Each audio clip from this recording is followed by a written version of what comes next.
if you listen to music a lot, which is what I sort of tend to do with the music I've made pictures for, it does start to suggest certain things. I mean, sometimes it takes quite a long time for that to occur. When it does, it's kind of almost like a kind of epiphany. Just like, oh right, it's that. For me, like, the record shop was like the first art gallery I went to by a long way. In the record shop, there's everything. There's a total democracy of images. Where are we? Where are we? Yeah. We're on the south coast of the islands of Britain. Okay. And we're in your studio. Yes. Full of pictures from previous series.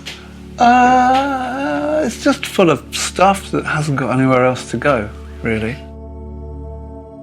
It's more like a sort of snowdrift of stuff. You're obviously very well known for an incredibly long and extraordinary relationship with Thom Yorke and Radiohead. Let's go back to the place where you started making the work for The Smile. Thom had a small, sort of, I guess, an office built in his back garden. In the UK, without planning permission, you can build something up to 2 meters high in your backyard. He hadn't got a very big backyard, so we had this space that was 2 meters high and about 4 meters long, so very, very small. And we had about, I don't know, usually something like 8 to 10 canvases in this tiny space, along with ourselves. And to do any work, we would have to move one canvas from the easel and sort of, if you imagine like kind of ballet dancers with really advanced arthritis and very little space moving around each other, it wasn't spacious in there. Yeah, I mean, we're trying to, I guess, is find out what the music looks like, you know, which it sort of like sounds a bit mad, but it is a thing. I mean, music has, you know, it's got a visual sense as well. And within that, there's quite a richly textured language that you can sort of scrape away at and uncover the structure of the image. They'd made all the music, so unusually for Thom, he didn't have to keep fucking off to go and make music, which was always a bit annoying. Thom had been to see this exhibition about maps at the Bodleian. He had a book from there, and we started looking at books about, you know, just a way in, really. The maps that really kind of worked were Islamic maps from what were the Middle Ages for Europe. The Islamic world was considerably more advanced than Europe at that time. But the maps themselves didn't look anything like what we have become used to as you know, the conventions of map making. So we started off, we were like, yeah, okay, let's do maps. And I said, maps would be really cool because then we can make like a coded language. You know, like on a map, it has a legend by the side of it, which has little symbols for all of these, you know, water features, say, or pylons, or, you know, houses. I said, let's go through the lyrics to the songs. Let's listen to everything. And if there's a noun, we'll take the noun and we'll figure out how to draw the noun. When there's a verb, and it was something you could represent, so it's like, if it's like hammering or something like that, you can sort of draw a verb, or draw a jagged line to represent a kind of discordancy or something. So we had all these and we drew them all out as crappy little diagrams, and then I sort of poshed up the crappy little diagrams so they became little graphics, and then we turned the graphics into little rubber stamps. So we did this. I think I had about 40 or 50 little rubber stamps, which I think I've still got over there. Yeah. I could get them. Yeah, here's a little hill with a face on it. If I want to do a hilly region, you'd stamp lots of hills. like that. The way that we were trying to think was almost the opposite of where we were working. So if you imagine we're working in a very confined, almost claustrophobic space. There's two of us in there, and we're trying to make work that is like the equivalent of somebody seeing a new land from the point of view of the ocean. Painting as if we're seeing a coastline for the first time. We become the pirate cartographers of the early Islamic maps that we're looking at. In some of the earlier paintings that we made, certain parts of the geography look vaguely familiar because, you know, I know that there's a Cyprus there, I know there's a Corsica there, I know there's an Italy there, I know there's a Greece, I know there's a kind of the Pillars of Hercules, where Gibraltar is, that place. So they're all on there, on the map, but they're sort of delineated in a way that I imagine you might have tried to put them down if you were seeing it from the sea. We've been travelling by water for such a long time. We've become used to the fact that it isn't dangerous, and it's just a convenient way to get from one place to another. So crossing a body of water has become commonplace, and we don't really care about it. But of late it has become apparent that a lot of people are travelling by water, and at great personal danger to themselves, because they're travelling by unorthodox means. Really, for the first time in quite a long time, it's become what it was to those medieval sailors. It's become a really big deal, and you know, you've got to pray that you're going to make it, and a lot of people don't. So, you know, this is something it's a relatively new development for travellers. I was trying to find some blue, quite literally. Blue is like the most amazing colour, if you ask me. I'm a big fan of blue. I wear a lot of blue. I like the sky and cornflowers and all these sorts of things. I needed to get away from here, like northern Europe. So I bought a ticket to northern Spain, to Barcelona, and I got to as far as Paris, where I hadn't really been following the news, but there was a general strike, so nothing much was happening in France. I booked a hotel room and stayed in Paris. I wondered what to do, and I thought I'd call this studio that I'd visited briefly once before, on the off chance that they might be open, and they were. So I went to see this printing studio Edem the next day, and I made certain arrangements to return in the future and make a very, very large linocut. They've got this massive printing press that they call Moby Dick. It takes, I can't remember, it's like up to 10 people to operate this huge press. And I said, how big a linocut can I make on that?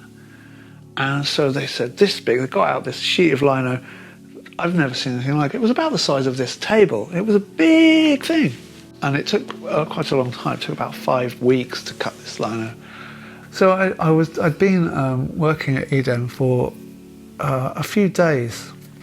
One of the things they do incredibly well there is lithography. So I was very intrigued by this. So I got a bit distracted from the linocut, and I thought, right, I want to do a lithograph.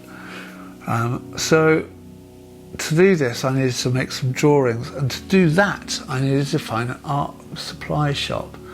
And the nearest art supply shop to Eden, which is in Montparnasse, if you walk up the hill there a little bit, you get to a shop called Adam, which was the only shop to manufacture what has become known as IKB, or International Klein Blue.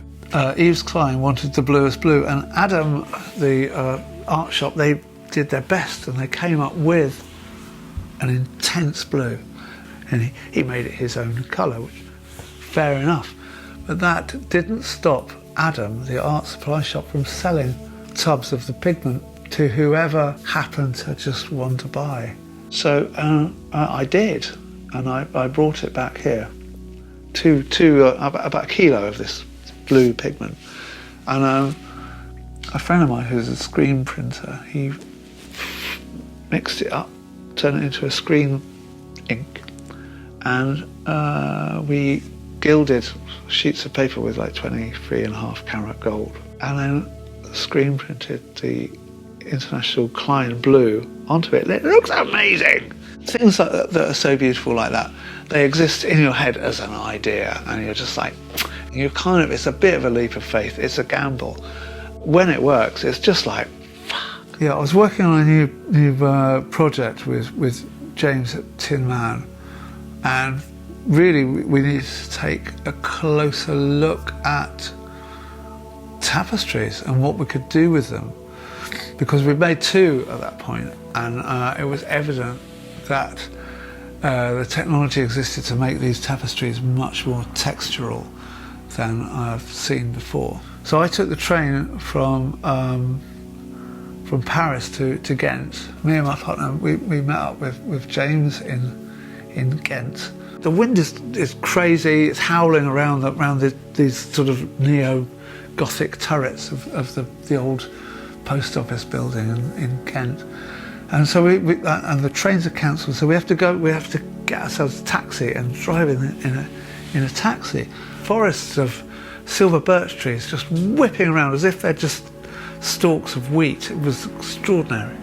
And eventually we pull up in the taxi outside this sort of really nondescript building on a really nondescript street where you will find Flanders tapestries. It's just like a normal industrial building. It could be anything. It could sell cakes or shoes or anything. In this case, it's an incredible tapestry factory. We go into this place, and it's really like a factory of an insanely loud dream, where an incredible multiplicity of threads, thousands of threads, are being pulled in. Reels and reels are spinning around at some incredible rate, and these machines are going, and they're putting together a detailed, textured map of the digital information that we've sent them. If we make a tapestry of a painting that me and Thom have made with powdered mushroom and coffee, and there's some drips coming down the gesso of the powdered coffee, on that tapestry you can see where the darker colour of the coffee has collected at the bottom of the meniscus of the drip that has then dried on the gesso, and it's there, textured in the tapestry. I don't know what to call it. It's more than an object. It's like a kind of, it's not fabric either. It's something else. It's a third thing.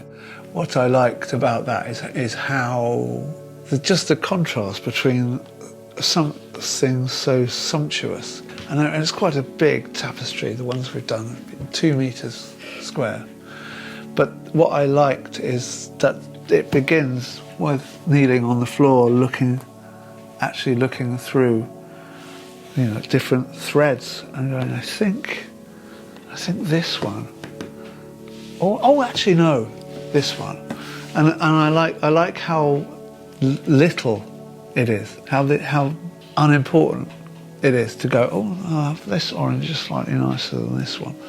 Having made things for so long that are designed to be seen as a reproduction, seen as a CD cover or like a record sleeve or a poster or whatever, I'm kind of like you kind of know what's going to work and what's not going to work. It's got to have something, and I don't quite know how to describe what it is, but you know it when you see it. It's like that one, it won't work. I've tried really consciously to make pictures that bear repetition, that they look good if you see it a lot, and you don't get bored of it as well. So they bear repeated examination. I don't feel very confident, to be honest. I think I've just got too old to think there might be an alternative. I've just got to keep doing this because I'm too late to learn how to be a plumber or anything useful. So I've just got to keep going on, and hopefully people will carry on liking them. But you never know. Logical absurdity is one of Thom's phrases, because he plucks like words from everywhere, from the world. I love going through his lyrics and just go, let's put that on a t-shirt. And I think logical absurdity,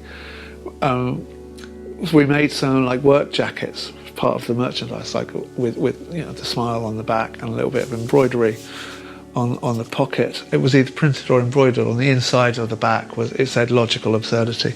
So it's one of those phrases, or you know, that's been knocking around for a little while.